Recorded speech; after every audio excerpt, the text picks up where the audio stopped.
Lena Marsh was standing at the top of the Pale Moth's cargo ramp, with her arms crossed, and a look on her face that Danny knew very well. It was the look she gave him every time he dragged home something broken and claimed he could fix it. She had given him that look when he bought the faulty nav computer on Tellus 3. She had given him that look when he rewired the oxygen recycler using parts from a toaster. She was giving him that look now, except this time, the broken thing behind him was alive, and weighed about 800 pounds. No, Lena said. She was going to be turned into fuel, Danny said. Danny, that is a dragon, Lena replied. She is a small dragon. Lena looked past him at Ren, who had stopped at the bottom of the ramp, and was standing very still with her head low. The dragon's dull gray-blue scales caught the ugly yellow light of the docking bay. The burn scars on her flank looked even worse under direct lighting. She is not small, Lena said. She is the size of a truck. Pete Garza, their cargo handler, appeared behind Lena in the corridor. Pete was a big, quiet man who had been loading freight since he was 17 and did not get excited about much. He looked at the dragon. He looked at Danny. Then he turned around and went to get the reinforced floor plates from storage, without saying a single word. That was how Ren came to live in the cargo bay of the Pale Moth. The first 3 days were bad. Ren pressed herself into the far corner of the bay and would not move. She would not eat. She would not drink. When Danny came into the bay, she watched him the way a trapped animal watches a predator. When Lena walked through to check the aft power couplings, Ren flinched so hard her claws scraped grooves in the floor plates Pete had just installed. Danny spent the first night reading everything he could find about Korvan dragons in the ship's database. The files were mostly Vreth military documents that had been translated badly into common trade language, but he got the basic picture. Korvan dragons were gene-forged bioweapons. The Vreth had built them from the ground up over hundreds of generations, selecting for size, aggression, fire production, and the ability to form a neural bond with a handler. The bond was the key to everything. Without it, a dragon was just a big, dangerous animal. With it, the dragon became an extension of the handler's will, a living weapon that could be aimed and fired like a gun. The bonding process was simple and brutal. The handler had to dominate the dragon. This could be done through physical combat, through pain, or through psionic force. The dragon's brain was wired to submit to whoever proved they were stronger. Once the submission happened, the neural link locked in, and the dragon would follow that handler until one of them died. Every successful Korvan handler in recorded history had been a warrior, a fighter, a predator. The bond was built on one thing. The dragon feared the handler more than it feared anything else. Danny closed the files and sat in the dark for a long time, thinking. The next morning, he carried his portable repair bench into the cargo bay and set it up about 15 feet from Ren's corner. He pulled out the cracked thermal coupling he had been meaning to fix for a week, spread his tools on the bench, and started working. Ren watched him from the corner. He did not look at her. He did not speak to her. He just worked. He took the coupling apart, cleaned each piece, found the hairline fracture in the inner casing, and began the slow process of sealing it with a micro-welder. The work took about 4 hours. When he was done, he packed up his tools and left. He came back the next day and did the same thing. This time, he was rebuilding a navigation relay. He talked while he worked, but not to Ren. He just talked the way a person talks when they are alone and thinking out loud. He talked about the relay. He talked about the coolant line that Lena had finally gotten at a fair price. He talked about how the number 3 thruster was making a sound he did not like, and he needed to pull the housing off to check the injector seals.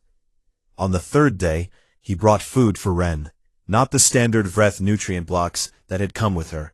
She would not touch those, and Danny suspected they reminded her of the breeding facility. He had asked Pete to pick up raw protein strips from the station market. Simple, plain food with no breath smell on it. He set the strips on a plate halfway between his bench and her corner, and then he went back to work. She did not eat that day. But on the fourth day, the plate was empty when he came in. He kept doing this. Every day, he worked in the cargo bay. Every day, he moved his bench a little closer. Every day, he put food down a little nearer to where he sat. He did not rush it. He did not push. He treated it the same way he treated a damaged engine. You do not force parts that are stuck. You apply steady, patient pressure, and you wait for things to move when they are ready. On day 8, Ren ate while he was still in the room.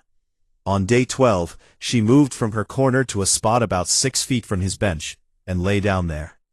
On day 15, Danny was sitting on the cargo bay floor, working on a stuck valve from the water recycler.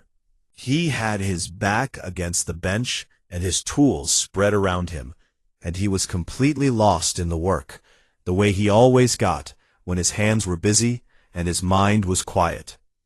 He was kneeling on the cold metal deck, both hands inside the valve housing, his head bent low in focus. He did not hear Ren move. She crossed the bay slowly. Each step was careful and deliberate, like she was testing the ground in front of her before committing her weight to it. She reached Danny and stopped. She stood over him for a long moment, her amber eyes fixed on the top of his bent head. Then she lowered herself down.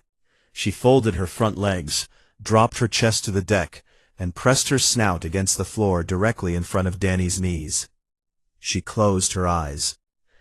Danny felt it hit him like a wave of warm water.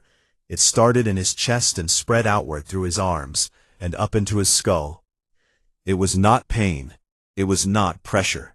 It was something opening, like a door he did not know was there had just swung wide. He could feel her. Not her thoughts exactly, but her presence, her exhaustion, her deep old fear. And underneath all of that, small and fragile and stubborn, something that felt like the first green shoot pushing up through cracked concrete.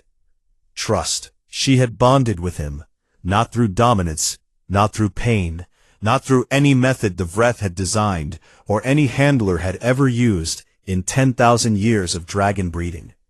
She had bonded with him because he knelt beside her and never once raised his hand. Danny sat very still on the cargo bay floor, with tears running down his face and a dragon's head resting at his knees, and he did not move for a very long time. Lena found them like that an hour later. She stood in the doorway with a datapad in one hand and her mouth open and no words coming out. She ran a bioscan from the doorway. The results came back, and she read them twice, because they did not make sense. "Danny," she said quietly. "Yeah. The bond is active, a full neural hormonal link that is not supposed to be possible. You are not a psionic. You are not a warrior. You did not fight her." Danny looked down at Ren. Her eyes were still closed. Her breathing was slow and deep.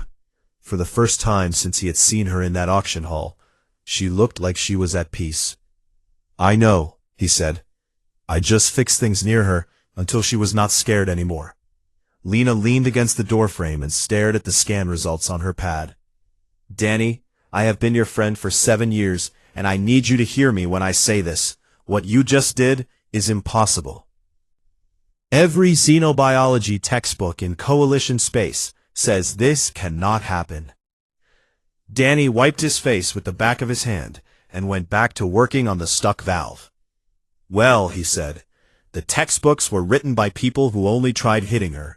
3 weeks after the bond, the Pale Moth was running a standard cargo haul through the fringe corridor, when everything went wrong. Danny had spent those 3 weeks learning what it meant to be bonded to a Korvan dragon. The connection was always there, a quiet hum in the back of his mind, like a second heartbeat. He could feel Ren's moods the way you feel a change in temperature. When she was calm, the hum was low and steady. When she was anxious, it sharpened. When she was happy, and she was happy more often now, especially when Danny talked to her while he worked.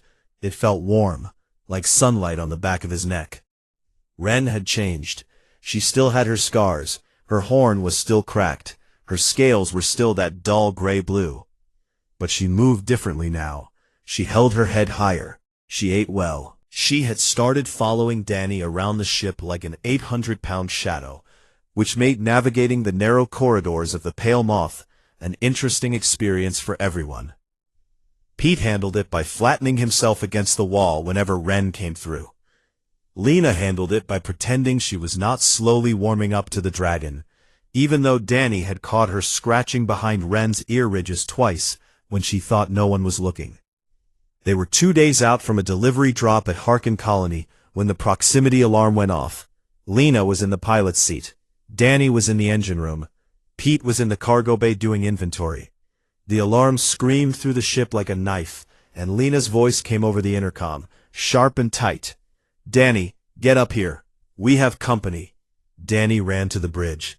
Through the forward viewport, he could see a ship dropping out of faster-than-light travel, directly ahead of them. It was a Vreth cruiser, long and angular and covered in weapon mounts, at least 40 times the mass of the Pale Moth. 2 smaller escort ships flanked it. "They are locking a tractor field on us," Lena said.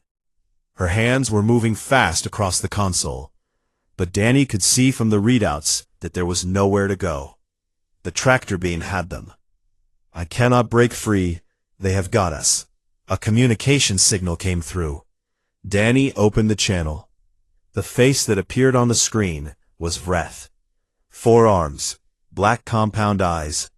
But this one wore the ornamental armor of a war merchant, a class of Vreth that dealt in weapons and soldiers and anything else that could be used to kill. His name was Commander Solvek, and he smiled when he saw Danny with too many teeth. "Danny Cole," Solvek said, "the human mechanic who bonded a Korvan dragon through kindness. You have become a very interesting story in this part of space." "I am just a cargo hauler," Danny said. "I do not want trouble." "Of course you do not. But trouble wants you, Danny Cole.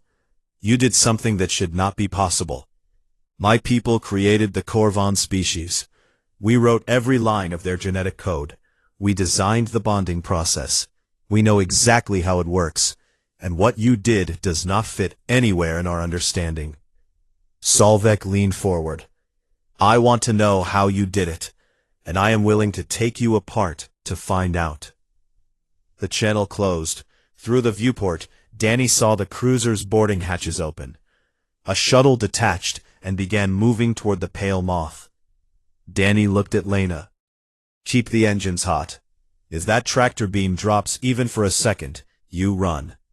"Danny, keep the engines hot, Lena." He looked at Pete over the intercom. "Seal the bridge after I leave. Do not open it for anyone who is not me." Then he walked down to the cargo bay. Ren was already standing. Danny could feel her through the bond. She was not afraid. For the first time since he had known her, she was not afraid at all. Something had shifted inside her, a deep and fundamental change, like a machine that had been running on the wrong fuel for years and had finally found the right one. Through the bond, Danny felt her mood, and the only word he could find for it was ready.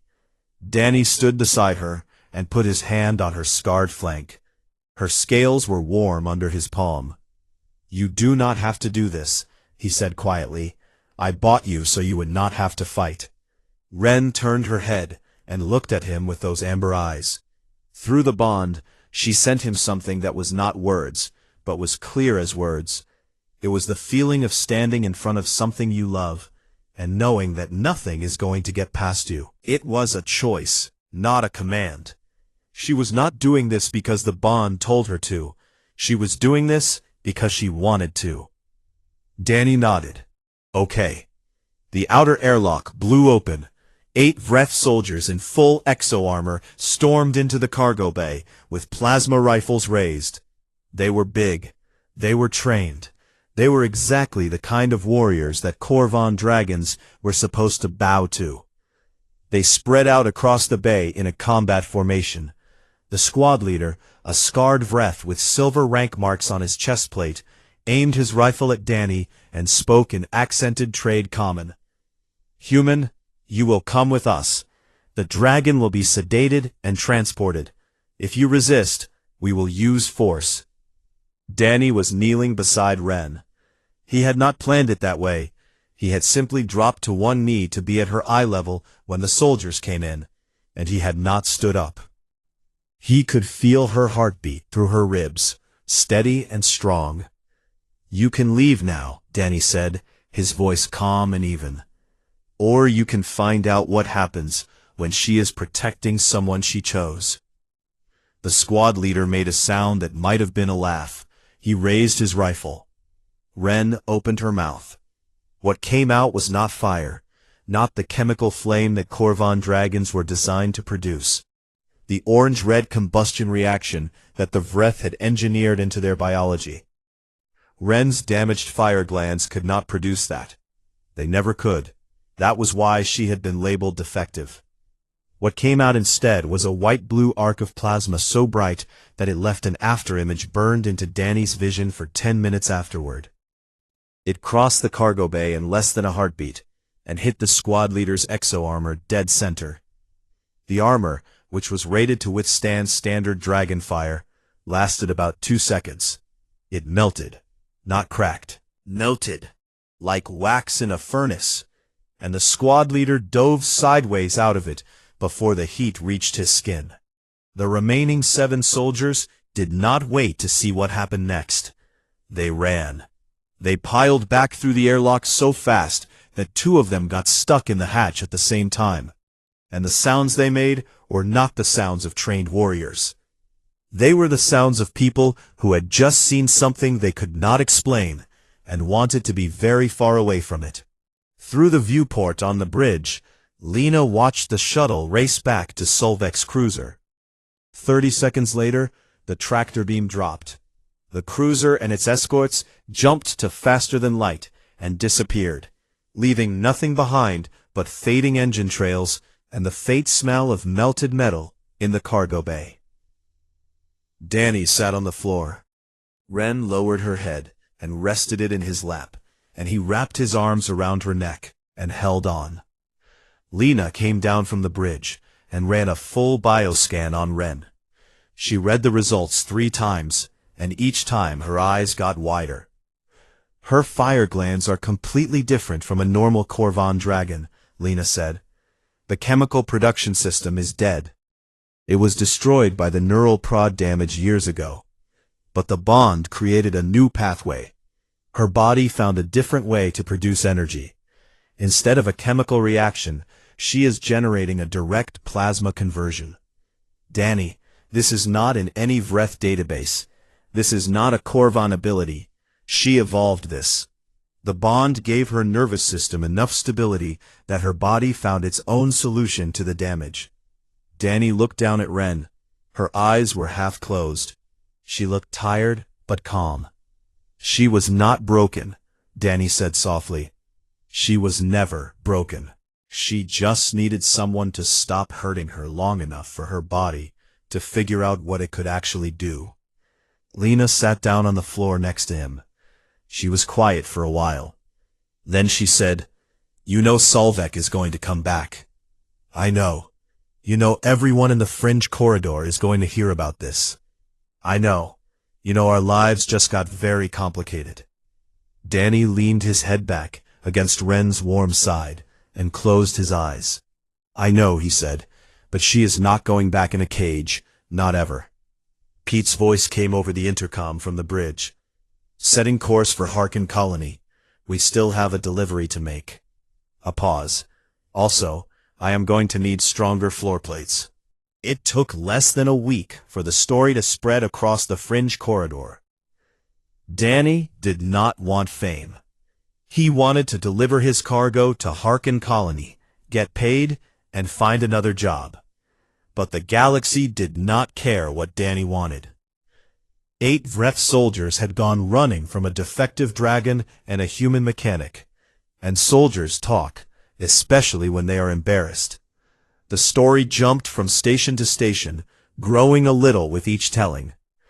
By the time it reached the inner systems, Danny Cole was either a secret psionic agent, a genetic experiment, or a wizard, depending on who was telling it. The truth was simpler, and to most aliens, more disturbing. He was just a man who had been kind to an animal that everyone else had given up on. And that kindness had unlocked something that 10,000 years of Vreth genetic engineering had never imagined. 3 groups came looking for him within the same standard month. The first was the Vreth Dominion itself. They sent a diplomatic ship to intercept the Pale Moth near the Orin waypoint. The envoy was a highborn Vreth named Thal Vennik. He was tall, even for his species, and he wore the pale robes of the emissary caste. He did not threaten Danny. He did not need to. The weight of the Vreth Dominion sat behind every word he spoke like a mountain sitting behind a polite letter.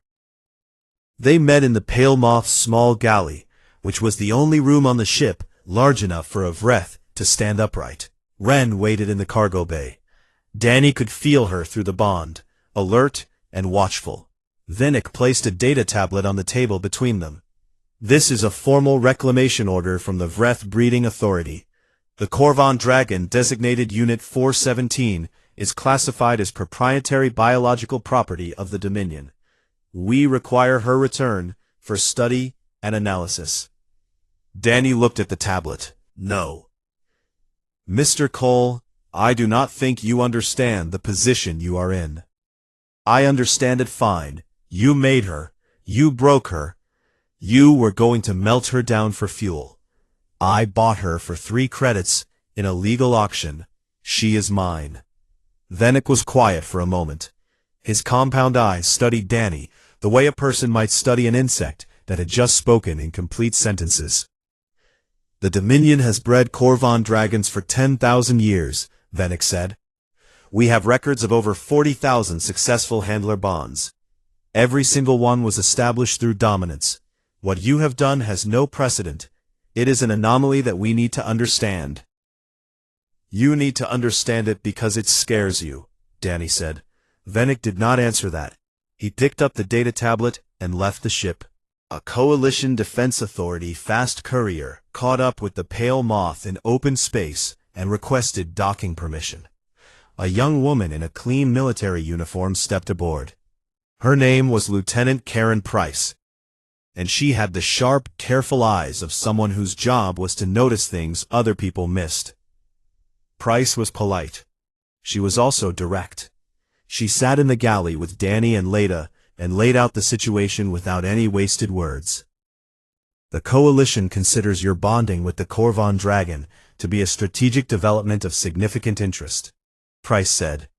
Humans have been a minor species in galactic politics for the entire duration of our membership in the Coalition. We are smart, but not the smartest. We are adaptable, but not the most adaptable. We have no psionic ability. We have no natural weapons. We live short lives by galactic standards. We survive because we are stubborn, and because other species find us mostly harmless. A species that can bond apex predators through empathy rather than force is not mostly harmless. If what you did can be replicated, it changes everything. Danny listened. Lena listened more carefully. We would like to offer you resources, Price continued. A laboratory, funding, security. In exchange, we would like to study the bond and explore the possibility of training other humans to do what you did. Danny shook his head. I am not a weapon. Ren is not a weapon. I am not interested in helping anyone build a better way to use dragons for war. That is not what we are proposing. It is what you are proposing. You just used nicer words. Price did not argue. She left a contact frequency and departed. Lena watched the fast courier pull away from the docking ring and said, You know she is right about the strategic part. If other species find out that humans can do this, I know, Danny said. It changes how everyone looks at us. I know. And you still do not want to work with the military? I fix engines, Lena. That's what I am good at. I am not good at politics, and I am not good at war, and I do not want to get good at either one. The third visitor was not polite, not careful, and not interested in talking. Commander Solvek came back. He came with 5 ships this time.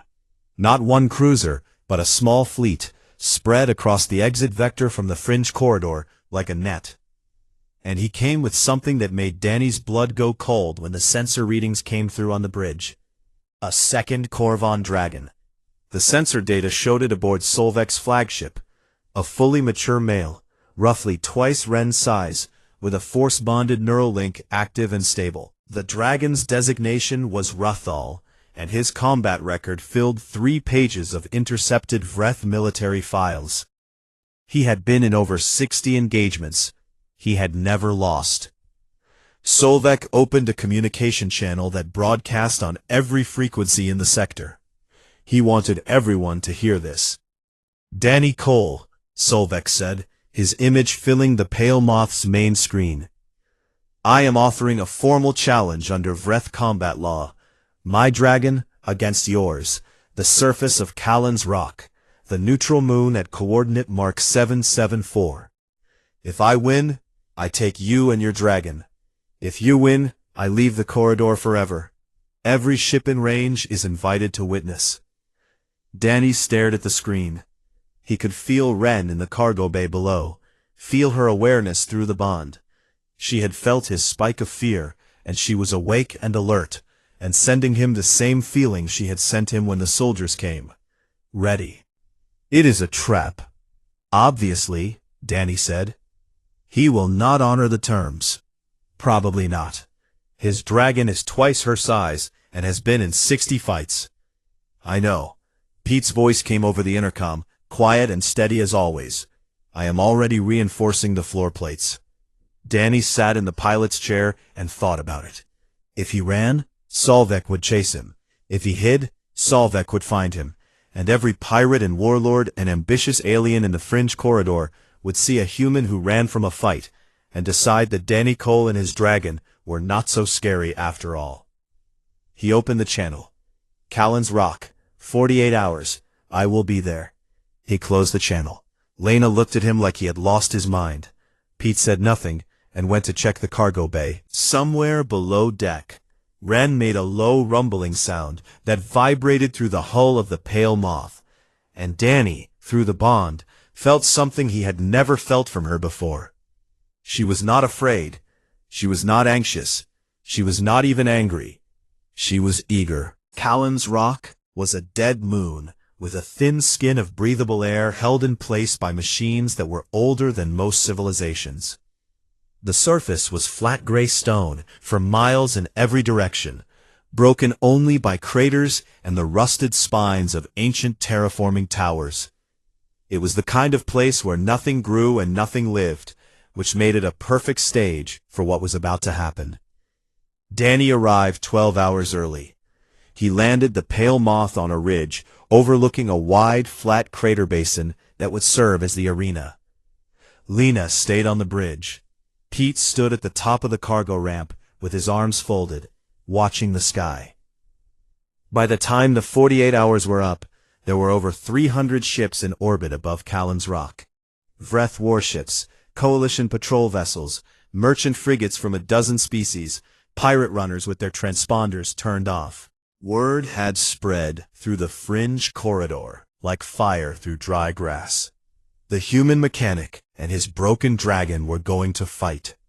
Lieutenant Price was up there too, aboard a coalition intelligence ship. She had offered Danny support one more time before the duel. Soldiers, air cover, a medical team. Danny had turned her down. He knew that the moment he accepted military help, he stopped being a mechanic who loved his dragon and became a pawn on a board he did not understand. Solvek's fleet arrived at the appointed time. 5 ships in tight formation, the flagship hanging in low orbit like a blade pointed at the surface. A heavy shuttle descended and landed on the far side of the crater basin, and when its ramp dropped, Ruthal came out. Danny had seen the sensor data, but sensors did not do justice to the reality. Ruthal was enormous.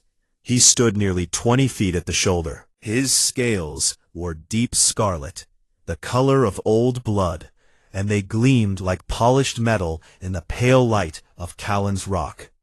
His eyes were yellow and hot, and full of something that Danny recognized through his bond with Ren. Pain. Rathal was in constant pain. The Force bond was a neural leash that punished disobedience with agony, and the dragon had been wearing it for so long that pain was the only thing he knew. Solvek walked beside his dragon in ornamental battle armor, 4 arms spread wide for the cameras that were broadcasting the event across the sector. He was enjoying this. Danny walked out onto the gray stone with Ren beside him. He wore his mechanic's jumpsuit. He had no armor, he had no weapon. He had a dragon that was half the size of her opponent, with dull scales and a crooked horn and scars from the people who were supposed to have taken care of her. The crowd of ships above was silent. Every sensor was pointed down. Solvek raised one arm and let it fall, the signal to begin. Rathal charged. He came across the basin like a landslide, his massive claws tearing gouges in the stone, fire building in his throat. The ground shook with each step. He was everything the Vreth had designed him to be, a perfect weapon, overwhelming and unstoppable, and driven by pain to obey without question. Danny dropped to one knee. He did not give Ren an order. He did not shout a battle cry or send a command through the bond. He simply knelt on the gray stone of Callan's rock, placed one hand flat on the ground, and did the only thing he had ever been good at. He was calm. Through the bond, he sent Ren a single steady feeling. Not fight, not kill, not win, just a quiet certainty. The same certainty he felt when he sat on the floor of the cargo bay, with his tools spread around him and a broken machine in his hands. The certainty that broken things are not worthless things. The certainty that patience is not weakness. The certainty that the strongest thing in the universe is choosing to be gentle when everyone expects you to be violent. Ren did not charge to meet Rathal. She stepped forward, lowered her head, and planted herself between Danny and the incoming dragon like a wall. Not a wall of aggression, a wall of presence. She stood there, with her amber eyes open, and her scarred body steady, and she did not flinch. Rathal was 50 meters away, then 30, then 10. The fire in his throat was building to a roar. At 3 meters, he stopped. The scarlet dragon skidded on the gray stone, his claws cutting deep furrows, and came to a halt, so close to Ren that Danny could feel the heat radiating from his scales. Rathal's fire died in his throat. His yellow eyes were fixed on Ren, and through the bond, Danny could feel what Ren was feeling, which meant he could feel the echo of what Rathal was seeing. Rathal was looking at a dragon who was not in pain. He had never seen that before, not once in his entire life.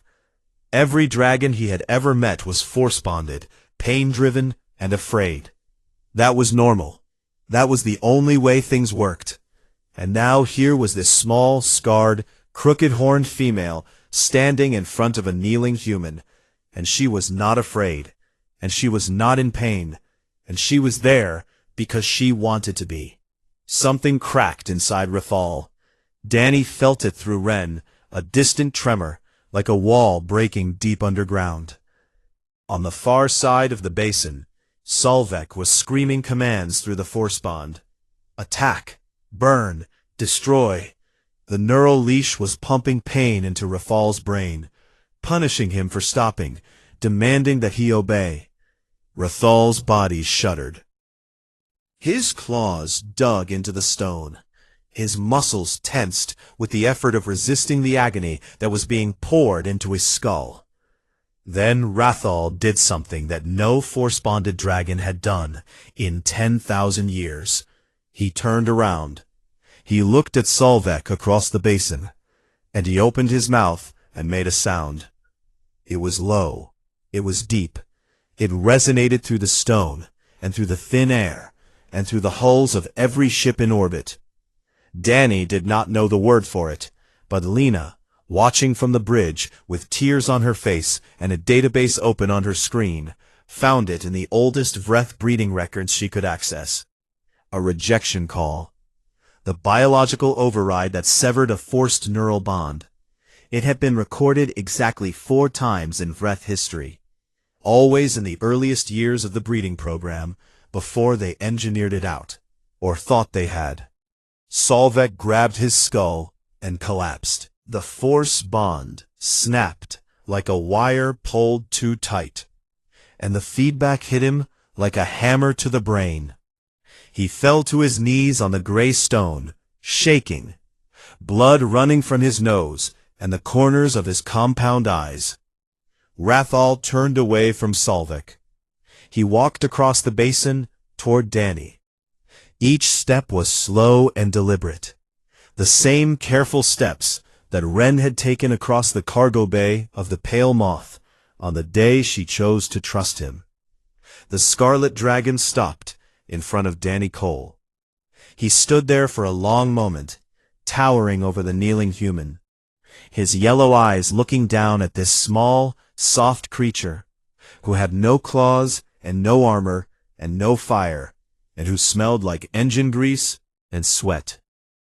Then Rathal lowered his massive head to the ground and knelt. The basin was silent. 300 ships in orbit were silent. Every sensor and camera and alien eye in the sector was fixed on a human mechanic kneeling on bare rock with 2 dragons bowed before him, and there was not a single drop of blood on the ground. Danny felt the second bond lock in. It was different from Wren's. Wren's bond was warm and gentle, like a campfire. Rathal's bond was heavier, like the deep heat of a furnace, and underneath it, Danny could feel the scars of years of pain and forced obedience. But the pain was fading now, draining away like water from a cracked vessel, and what was left underneath was the same thing Danny had found in Wren. Something alive, something that had been waiting. Aboard the Coalition intelligence ship, Lieutenant Price stood at the command console with her mouth open. Around her, the bridge crew was frozen. Nobody moved. Nobody spoke. Price found her voice first. "Get me a direct line to Coalition Command. Tell them the humans just changed the game." Aboard the Vreth diplomatic vessel, Emissary Vennek watched the feed from the surface in perfect stillness. His aide spoke from behind him. "Sir, shall we intervene?" Vennek said nothing for a very long time. He watched Danny Cole stand up on the gray stone, with Wren on his right and Rathal on his left. The dust settling around them, the pale light of the distant sun catching the scars on Wren's flank, and the gleam of Rathal's scarlet scales. "Withdraw from the corridor," Vennek said quietly. "Sir, withdraw. All ships, effective immediately." "May I ask why, sir?" Vennek turned from the screen. His compound eyes held something that his aide had never seen in them before, and it took the aide a long time to realize what it was. It was doubt. "Because we just lost," Vennek said. "Not the duel, the argument. The argument we have been making for 10,000 years, that strength comes from dominance, that obedience is earned through pain, that a weapon must be controlled through fear. A human mechanic just knelt in the dirt and proved that everything we built our civilization on is wrong, and he did it for 3 credits. On the surface of Callan's Rock, Danny Cole stood between 2 dragons and looked up at the ships hanging in the sky above him. He was shaking. His knees hurt from kneeling on the stone. He was still wearing his mechanic's jumpsuit, and he still had grease under his fingernails, and he had no idea what he was supposed to do next. Lena's voice came through his earpiece, trying to sound steady and failing. "Danny, you okay?" "Yeah, I think so." "Good, because I put our last 4 credits on you winning, and the payout is going to fix every broken thing on this ship." Danny laughed. It came out shaky and wet and real. Ren pressed her head against his side. Rathal, still getting used to the feeling of a bond that did not hurt, stood beside him and watched the sky with eyes that were no longer full of pain. Somewhere in the galaxy, the story was already spreading. Not the version about a weapon or a strategic development or an anomaly. The real version. The one about a broke mechanic who paid 3 credits for a broken dragon, and who proved to every species in known space the one thing that humans have always known and never been powerful enough to make anyone believe. That the strongest bond in the universe is not built on fire. It is not built on fear. It is not built on force. It is built on the simple, stubborn, unreasonable decision to kneel beside something broken and stay there until it is not afraid anymore. Barak Station smelled like engine grease and old meat. It was a floating junkyard at the edge of known space, held together by rust and bad welding. Aliens from 100 different worlds came here to buy and sell things that no one else wanted. Broken ships, stolen cargo, war beasts that had gone wrong. Danny Cole did not plan to be here. He was a mechanic on a small cargo freighter called the Pale Moth, and the only reason he was standing in this loud, crowded auction hall was because his ship had blown a coolant line 2 days ago and limped into Barak for repairs. He had grease under his fingernails, 40 credits in his account, and a headache from the noise. The auction hall was a wide, dirty room carved into the belly of the station. Rows of alien buyers sat on metal benches, shouting bids at a tall insectoid creature standing on a raised platform. The auctioneer was a Vreth named Collector Dahl. He had 4 arms, black compound eyes, and a voice that cut through the noise like a saw through tin. He had been selling things all day. Weapons, engine parts, a cage full of something that screamed when the lights hit it. Danny stood near the back wall with his arms crossed. He was not here to buy anything. He was just killing time while Lena Marsh, his co-pilot, argued with a parts dealer about the price of a replacement coolant line. He watched the auction the way a person watches rain through a window. It was just something happening in front of him. Then Dahl brought out the last lot of the day. 2 Vreth workers rolled a containment field into the center of the floor. Inside the shimmering blue barrier sat a dragon. Danny had never seen one in person before, but he knew what it was from cargo manifests and late-night reading. A Korvan dragon. The Vreth had created them centuries ago as living weapons. They were supposed to be massive, terrifying, fire-breathing engines of war that bonded to a handler and followed commands like a guided missile made of muscle and scale. This one was not that. She was about the size of a large horse, which meant she was small for her kind. Her scales were a dull gray blue, like old metal left out in the rain. Her left horn was cracked near the tip. Deep chemical burn scars ran along her left side from shoulder to hip, and the skin beneath those scars had healed shiny and tight. She sat in the containment field with her legs folded under her body and her head low, staring at the floor. She did not move. She did not make a sound. Dahl tapped his auction staff against the platform and began his pitch. Lot 417. Korvan dragon, juvenile female. Age estimated at 6 standard years. No flame production recorded. No successful handler bond established. Unit has been classified as non-functional by the breeding authority. The crowd reacted exactly how Danny expected. Some of them laughed. A few shook their heads. A large reptilian merchant in the second row made a joke in a language Danny did not speak, and the aliens around him hissed with amusement. Dahl continued without emotion. Opening bid is set at 50 galactic credits. Nobody raised a hand. 40 credits. Nothing. 20 credits. The hall was quiet, except for the hum of the containment field. 10 credits. Final offer at 10 credits. A Vreth buyer near the front called out, "Send it to rendering. Nobody wants a broken animal." Dahl nodded slowly.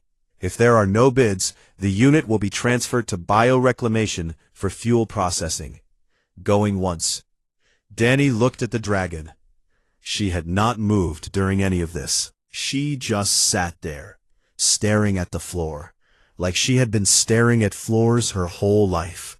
Like she had learned a long time ago that nothing good ever came from looking up. He noticed the scars on the back of her skull, small round marks in a neat row behind her ear ridges. He had seen marks like that before, on machines that had been hit with too much voltage. Neural prod burns. Someone had tried to force a bond with her using pain, and they had done it more than once, and they had burned out something inside her head in the process. Going twice, Dahl said. Danny thought about the coolant line he needed to buy. He thought about the 37 credits left in his account after food and docking fees. He thought about the fact that he lived on a small freighter with 2 other people and barely enough room for the 3 of them. Then he thought about every machine he had ever fixed, every engine that someone had called dead, every system that everyone else had given up on. He had a gift for finding the thing that was still alive inside the wreck. He always had. 3 credits, Danny said. His voice was not loud, but the hall was quiet enough that everyone heard it. Heads turned. Dozens of alien eyes looked at the human standing against the back wall in his stained mechanic's jumpsuit, with engine grease on his hands. Dahl stared at him with those flat black compound eyes. 3 credits, the auctioneer repeated, as if he wanted to make sure the translator had not made an error. 3 credits, Danny said again. Someone laughed, then someone else. Then half the hall was laughing. A wave of clicking and hissing and barking sounds from species that found humor in different ways, but all agreed on one thing. This was funny. A broke human mechanic buying a failed dragon for the price of a cheap meal. Dahl's mandibles clicked once.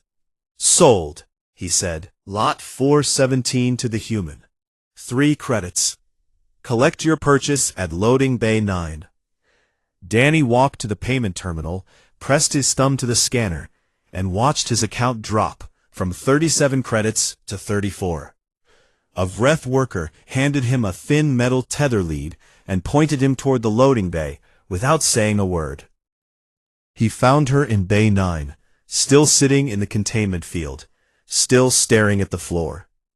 When the field dropped, she flinched at the change in air pressure, but did not run. She did not do anything. She just sat there. Danny clipped the tether lead to the collar around her neck. He noticed the collar was too tight and had rubbed the scales underneath raw. He loosened it 2 notches. The dragon looked up at him for the first time. Her eyes were a deep amber color, and there was something in them that Danny recognized. It was not anger. It was not fear, exactly. It was the look of a living thing that had stopped expecting anything from anyone. "Hey," Danny said quietly. "My name is Danny. I fix things. That is pretty much all I'm good at." He paused. "I am going to call you Wren. That is a small bird from my planet. They do not look like much, but they sing louder than anything twice their size." Wren did not respond. She just looked at him with those amber eyes and waited for whatever was going to happen next. Danny turned and walked toward the docking ring, and after a moment, the dragon that was worth 3 credits followed him into the corridor, her claws clicking softly on the metal floor.